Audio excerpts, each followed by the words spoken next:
podcasts. Welcome to the podcast. Did you specifically do that because I was coughing? Yeah, okay. Oh my gosh. Best intro. 2018. I'm so proud of that. I just saw an opportunity. Just have to do it. Welcome to the Games Explained podcast, where we talk about games and talk about love. We're your hosts, Dan, Ben, and Matt. Aha! So we're going to talk about some games that have tickled our brains recently, and then we're going to have a topic about halfway through that will take the rest of the time. Yeah. So, yeah. I can I start? You please. Okay, I was hoping you'd say that. I've been having a real fun time with Seven Wonders Duel. What? Yeah. The two-player one? Yeah.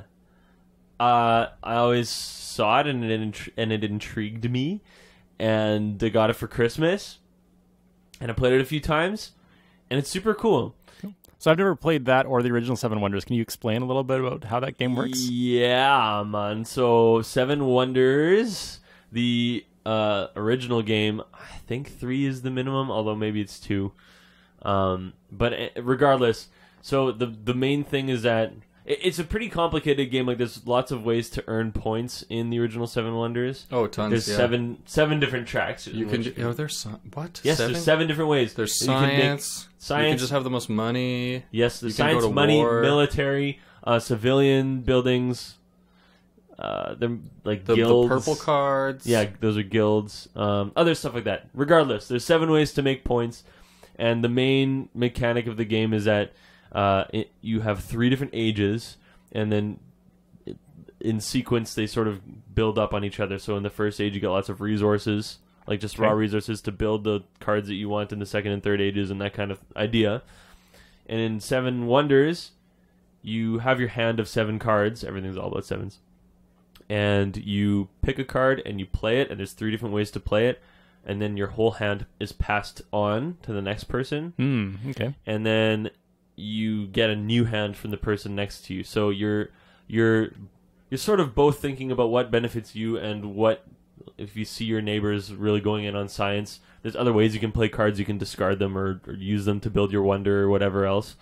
So that's the main sort of way that Seven Wonders, the original game, works. So Seven Wonders Duels, one of the things that I thought about with the duel version, I checked this. It's a single duel, not duels. So if I say Seven Wonders Duels, it's wrong. Seven Wonders Duel. 7 Wonder Duels. I think that's it. That's the one. So in that game, instead of having a hand that you pass around, because that would just be lame, because you'd know exactly what was coming to you the second time around, right? Right. You have a card structure for each age, and what you do is you take the whole deck for that age With like Mahjong? Like yes. it's like stacked up? Yeah, it is. So you have like 2 face-up cards, and then 3 face-down cards, and then 4 face-up cards, and it makes like a pyramid-looking thing. And then you can only play, and then you both have access to all the cards that you see, as long as there's nothing partially obscuring a card. You can play that card. Cool. If you can pay the cost of it. So the same options are afforded to both players. Both of you can do the exact same thing, so it's kind of like a race to do different things. Or if I can't afford this thing that I really want, I just have to go ahead and let the other person take it, or I can take it and trash it for money or whatever. But there's still that element of like, I know they want the science, so I'm gonna not uncover it. Right? Yeah, exactly. Yeah. And you can sort of plan ahead. Like, if I uncover this card, then they'll have access to this one next turn, so I'm gonna uncover this one instead. And it's the same thing, 3 ages, and there's guilds in the last age. It's a lot of the things are very similar about them, but it is somewhat simplified. It's easier to go through an entire game. Like, I think it's more user friendly at the beginning when you're learning it, and you have a pool of wonders that you can build off of. So like, I have access to 4 wonders at the beginning of the game, and you would have access to 4 wonders at the beginning of the game, and we can build all of those throughout the course of the game, and depending on how things go, they have different bonuses, and science does different cool stuff. You can get special abilities, and Yeah, I find it's like I don't have a lot of 2-player games, and like And a lot of the games that are 2-player are just kind of like they're tacked on 2-player, and they're not really meant to be 2-player. Yeah, like 2-player Bonanza. Like, it's there. It's an afterthought in games like that. Try it. Yeah. Although, yeah. So anyway, I think it's a really well done. Like it's like an intentional. Seven Wonders is fun, and we want people to be able to play it with when it's just 2 of them. So here's a version where 2 people can play it, and I had a great time with it. I thought that they took all the best things about Seven Wonders and turned it into a game that I can like just play with my wife, and it's a good time. Nice, It's wonderful. Cool. Nice. That's the part where we talked about love. So mission accomplished. Intro complete. Yes. Nice. Cool. Well, I'll go next. I wanted to talk about Dominion. Love Dominion. Dominion's pretty sweet. For those uninitiated, it's a deck building game. You go through, you've got a bunch of piles of cards in the middle of the deck, and you start off with a few money cards and a few point cards. And the goal is to get a bunch of point cards by the end of the game, and you do that by buying them, but you can improve your ability to buy them by buying other cards that improve your deck as you cycle through it.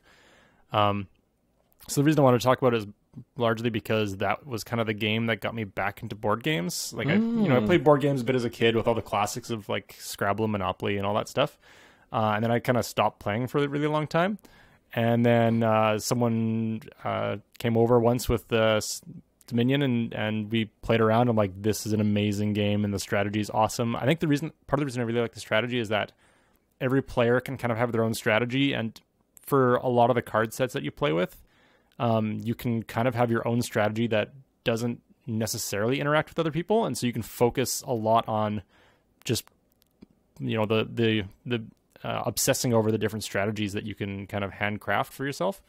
And you definitely are competing with other people for the different cards because there's a limited number of them, and there are cards that interact with other people, and it's not just a solo game, but it has that element of just practicing your own technique, which is something that a lot of people when they're new to the game, they just want to buy all the different cards. But if you want to have a good solid strategy, a lot of the time you need to kind of focus on 2 or 3 cards.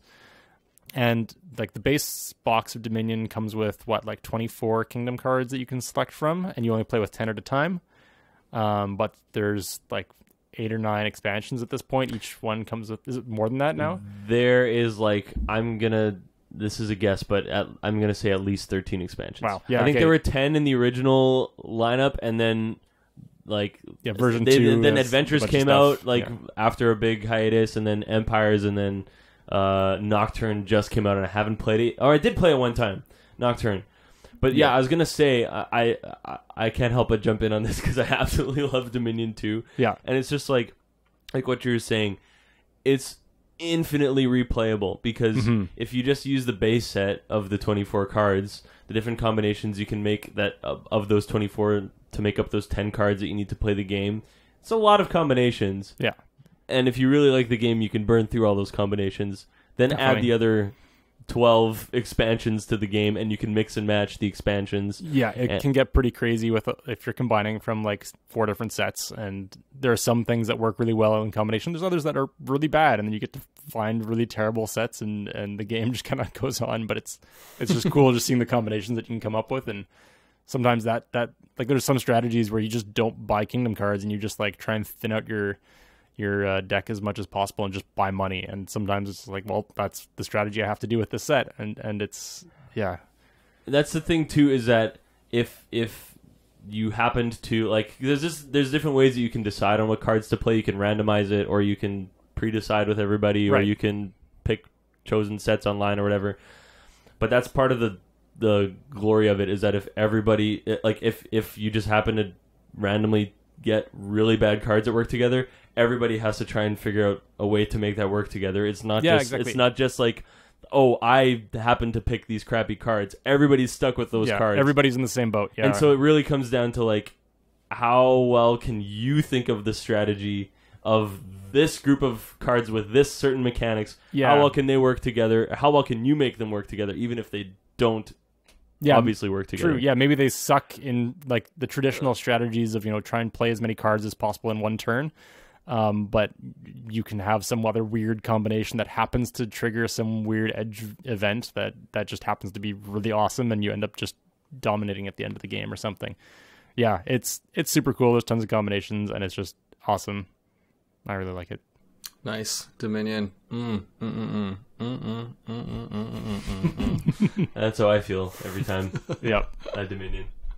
I honestly haven't gotten sick of that game, and I've played it almost since the beginning. It's so good. It's really good. So another game that has that element of the rules being different every time is a version of Coup, where instead of having the, 5 or 6 characters, they have like 12 or something, but you only play with 5 at a time. And so you just shuffle out. So imagine Coup, which is a game about bluffing. You don't know which 2 cards your opponents have until one is flipped. And so you're trying to bluff, but bluff based on rules that you half remember because which cards are in this one. And so it's this extra element of like, what could my opponent's strategy be based on this new set of cards that I'm maybe forgetting exist. See, has there ever been a case where somebody has claimed to have a card that you're not playing with? Oh, that'd be so funny. Like they just have completely lost track of what's going on. That'd be so funny. Maybe it's better to play with like the example ones are still laid out so you can kind of see. Yeah. But either way, you're learning a new strategy because it's a new game each time. Right. Yeah. Because each character in that game has a different trait, right? And so they. So one lets you like look at the deck. One lets you steal coins from an opponent, or one lets you flip one of your opponent's cards unless they can block it. So good.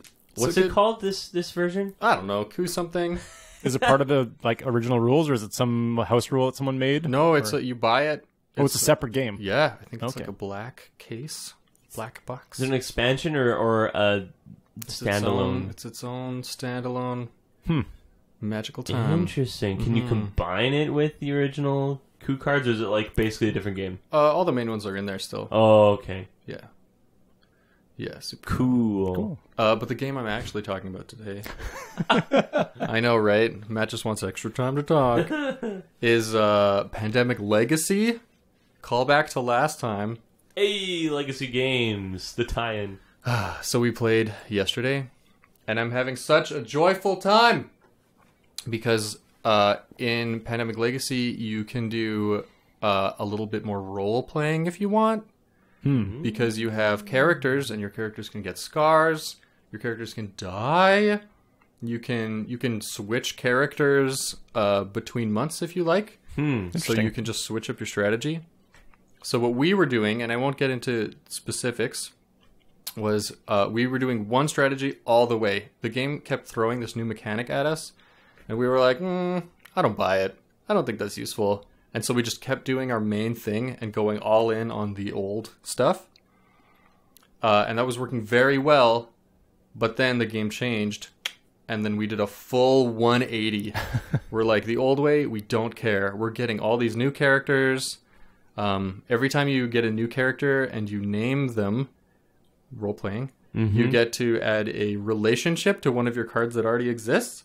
Okay. Which gives you a bonus. Like you can share information more easily. Or if you start your turn on the same city, then you get an extra move, stuff like that. And so you can, like, I have a stepbrother now in this game. Nice. Yeah, it's really fun. Sorry, I missed it. Do the relationships have a? Yeah, they give you bonuses. So if we are family or whatever it is, and we start our turn on the same city as each other, then you get an extra action that turn. Interesting. Is there like a table of relationships and their effects or you just something? make it up? You write them on your card. But you just choose a random relationship that you can come up with off the top of your head. Stickers. Okay. Okay. I chose step sibling because it said family, but I needed to be specific because of role playing. Nice. Of course. And do you get to choose who the relationship is with, or is that also kind of randomly picked with for you? With someone who you choose, so it's a strategic decision. Yeah. So fun. Man. So this is Pandemic Legacy. This is Pandemic Legacy. Now, are there different, like, seasons or like, boxes of yeah. The second season Pandemic came Legacy? out quite recently. And from what I've heard, so the first Pandemic Legacy, Season 1, you open the box and you're like, oh, this looks like Pandemic if it was in a huge box with lots of things I can't look at yet. Season 2, apparently, the board is, like, empty. And so you're, like, building the network or something? And so the game looks totally different than everybody else's game by the end. And is Season 2 supposed to continue from Season 1? Like, are you supposed to own Season 1 and then... Oh, I don't think so. Okay. I think it's just so that you know it's the second one that came out. Right. Okay. Makes sense. It's like a versioning system. It would be hard to make a game that builds off of all the unique things that changed in your first board games to play through. It'd be impossible. But they could hit the story pieces. True. Because like in everybody's game, something's going to happen to one of the diseases that makes it do something. Right. That I'm not being specific about because you should go play That's it. probably good. No spoilers Yeah, for one of the Legacy few games where you can have spoilers. Oh, it's so fun. Yeah, so that's Pandemic Legacy. I'm having a wonderful time. Very cool. That is very fun. So, I have no segue into my topic, but here it is. I am interested in the idea of video game iterations of board games. What? And not like video games versus board games, but like... Board games made into video games. Yes, and I'm sure there will be a much more succinct looking title to this video once it's up. But regardless, I think that there are some interesting differences that happen when a board game is turned into something that is run by a computer. Yeah, some games definitely do change when they become digital. Like one video game adaptation I've played quite a bit of is Dominion, because it's such an awesome game. But it makes it even more of a one player experience. Especially if you're playing alone against a bunch of bots. Because a lot of the time the bots will do their turns super quickly and you don't really see the cards they play or the cards they buy. And so you get like 75% of the way through the game thinking you're 25% of the way through the game, and all of a sudden all the cards are gone and you're like, oh shoot, I haven't done my end game stuff yet and I just am totally screwed to try and win this thing against the bots. And you have to think about it completely differently, and you have to be very conscious of what everyone else is doing, because it's not just plain and obvious and you're not sitting there waiting and watching while people do their things. It's That was Jana's experience playing Ticket to Ride. Ticket to Ride's very similar. Yeah, she played a whole bunch of that and got extremely good against the computers, but not as good against me because my strategies are terrible and unexpected. Yeah, that's true. Like even if you do follow along with what the bots are doing, the bots play completely differently than people do a lot of the time, or at least they don't respond to you the same way that you would expect a person to play. They might have good strategies in and of themselves, but their reactions are totally different. One thing that I must say, this one of the first board games that I played on like a tablet or whatever was Risk with other people, and Risk takes forever, as a spoiler alert for a video that might be coming soon. But and in the board game, when you go and you attack somebody else, there are 3 button options. If I'm not mistaken, there's attack, which is like just regular roll your dice to attack. There is retreat, which is get out of the fight. And then there is this button that looks like a nuclear warhead, which is basically roll dice until one of the 2 countries has been destroyed and do it in an instant. So if I have an army of like 50 people against your army of 50 people, and I am committed to my plan of just like, I don't care what happens, I just want to find the resolution. Just, here we go, we're going to find out who won this giant fight. And then that takes away all of this sitting around and dice rolling and stuff like that. And I think that's especially good. I mean, I say it for like 50 people, but I think it's especially good for like small interactions where it's like you have these 10 versus 10 fights that happen 10 times in your turn, right? And that takes forever to roll the dice and go through that. But you could just press the old annihilation button and get to the end like immediately. I think that speaks volumes about the game Risk and how we wish that you could take that minute of time and make it a button press. Yeah. That's interesting. Yeah, like, Risk is a worse board game than a video game. Oh. Yeah, if you're looking for like an expedient experience, then you should play golf with cards. Well, something like that. And along those lines too, of like sitting there and waiting for stuff. I know there's tons of people that play Words with Friends, which is Scrabble knockoff, and they're like Scrabble. One of the worst parts of it is you're sitting there for 5 minutes while someone's flipping through the dictionary. If you're people that play allowing that, and they're looking for the most obscure word that'll get them the most points. And so you wander off and do something else because you're just getting bored of whatever they're doing on their board. But with one of these mobile games, you can just look at when it's your turn, you look at your pieces, you play your word, and you leave it alone for another couple hours, and you come back to it and play your word, and it's a very casual experience. Online chess, similarly. Oh, I never thought about that. I mean, you can play chess with a shot clock or whatever it's called. It's a basketball term. I think so. Whatever. You can play with that, which would make it a quicker experience. But if you do want to play a game of chess where you have lots of time to think, but you don't want to wait for your opponent to have lots of time to think, online. Yeah. You just get a little notification when it's your turn to play, and at your leisure, you play. I mean, ultimately, any turn-based game where you have no interaction, like where the other player doesn't have to do anything about it, it could be that scenario, right? And as long as your strategy doesn't have to persist along a lot of turns, like if you're doing one turn a day, it might be tough to get back in the mindset of the particular game. Like Ticket to Ride. Yeah. Yes. That would be a tricky one to do that way. I must say, like one of the reasons why I've been frustrated with board games in the past has been like take Risk again, for example. If there's a next step button, so there's the 3 phases of like placing units and fighting and moving. Those are like the 3 main phases of Risk. And like I'm pressing the button to progress to the next phase, and I press it one too many times, and now I've missed my movement phase, and there's no way of going back because the all that stuff has been left up to the computer, and there's no like, oh wait, I forgot to move this person, and the gracious other players being, yeah, whatever, that's fine. Like, I haven't moved my pieces yet. You can do that. Right. And there's no like, because there's no forgiveness. Yeah. Like when you're playing a board game, and I think this is one of the good things about it, is that the mechanics and the flow and all of that is left up to the players and not up to a machine.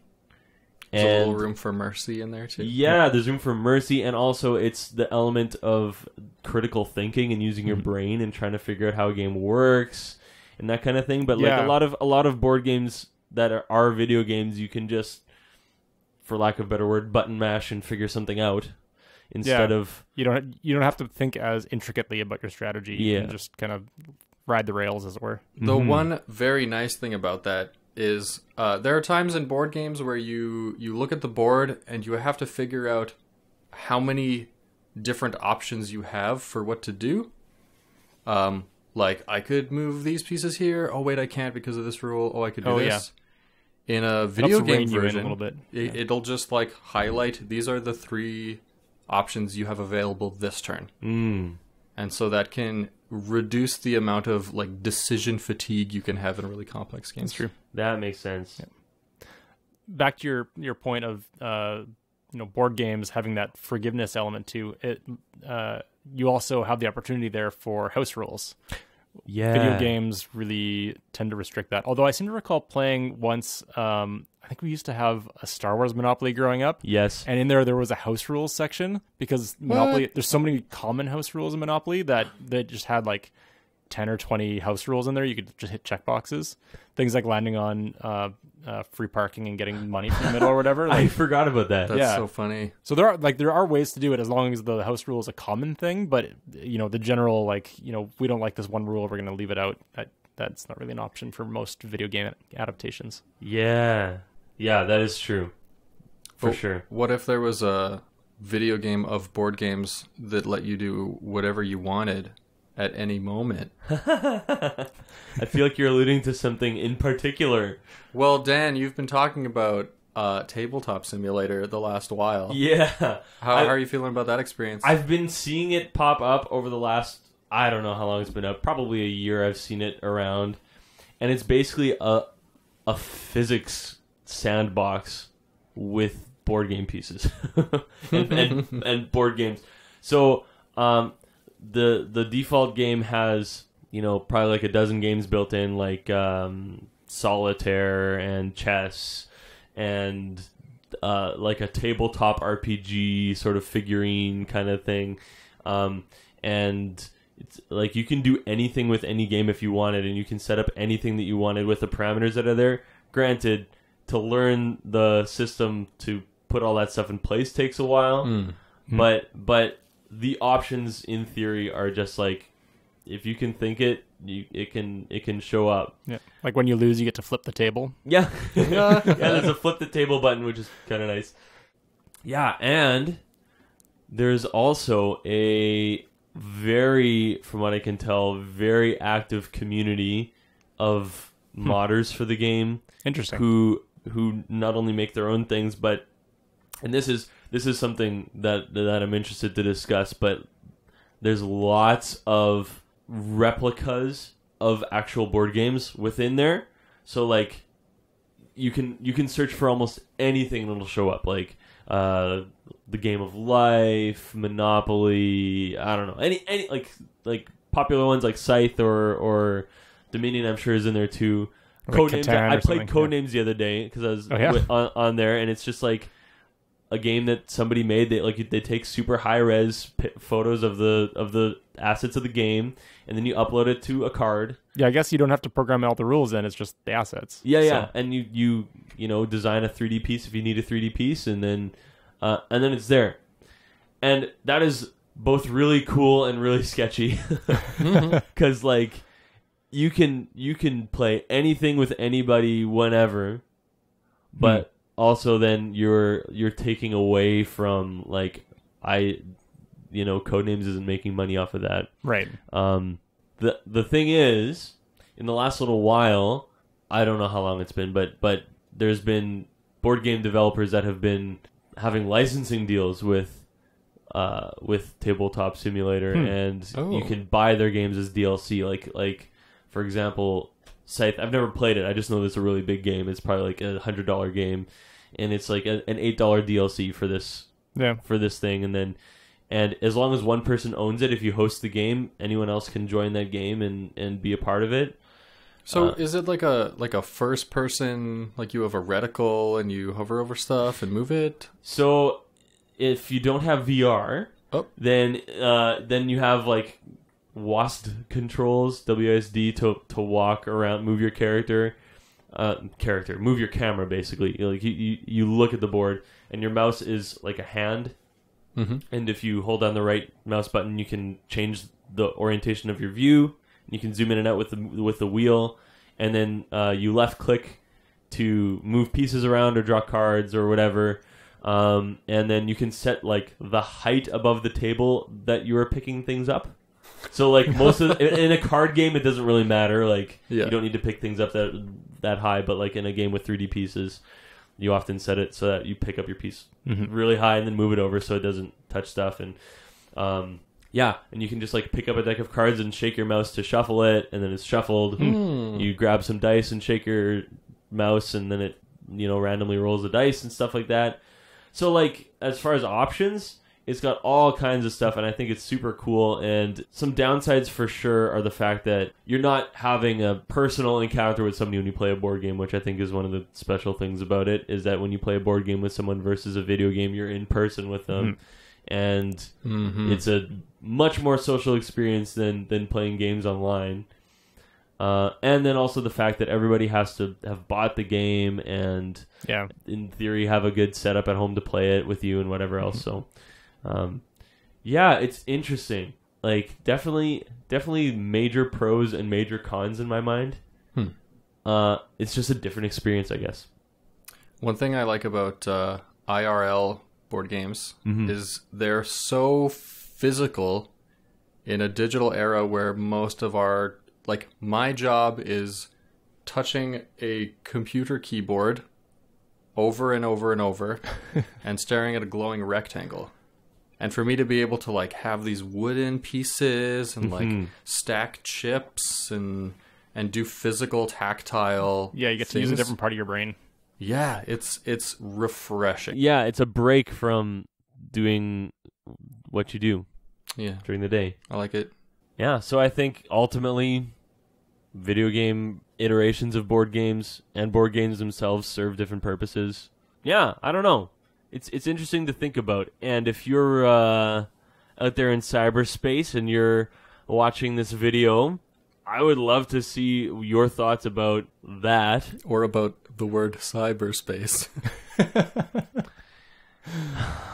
I'm not Post in the comments below. I'm not hip with the young folk. I don't know the It's called surfing the net. the interweb. That's it. Yeah, okay. But yeah, I'm interested for your thoughts and what you prefer, and yeah. Well, that's all for us here at Games Explained.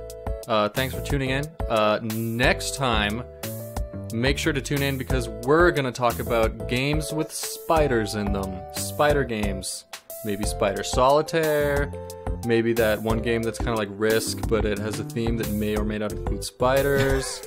Maybe we'll talk about games that have octopuses in them because they're kind of like big sea spiders. More or less the same thing. So tune in.